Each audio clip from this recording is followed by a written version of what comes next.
A water crisis fast approaching. The metro is also struggling to contain the high level of consumption.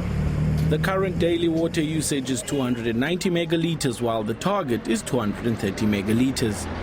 Numerous areas have already experienced water cuts due to infrastructure failures and empty reservoirs. Residents are feeling the pinch of dry taps. The water crisis is very bad in our area. We have no water in the taps. Even the tanks that are brought here are not safe. They are just here in the streets, so at night we don't know if people contaminate this water. We are living in fear.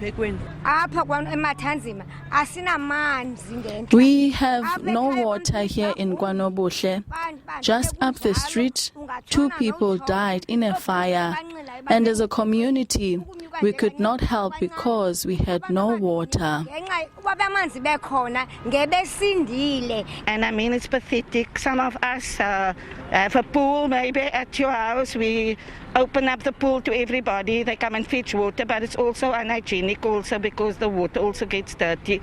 And people are getting ill. They're having E. coli problems and things, being admitted to hospitals. I work at the school and it's very bad because sometimes when there's no water, imagine what chaos it can cause, you know. It also irritates me, the fact that government is not building new dams. You know, we need new dams. You get all this rain and it's just wasted. It runs in, sometimes you get this lovely rain and it is not hitting the catchment areas. The metro loses 30% of its water through leaks. This has also raised much concern from the local business chamber. We believe that to label the water shortage facing Nelson Mandela Bay as a drought is not accurate, as what we are currently experiencing is a water management crisis.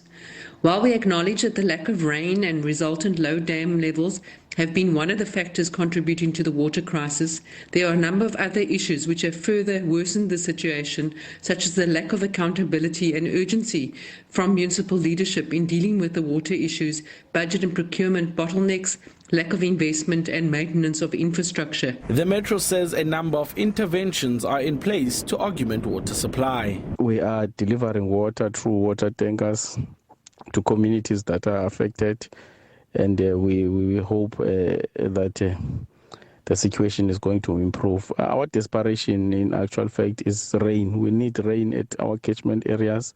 The second desperation that we have is we need our residents to decrease drastically, reduce their water usage at homes, at workplaces, so that we can push back the so-called day zero.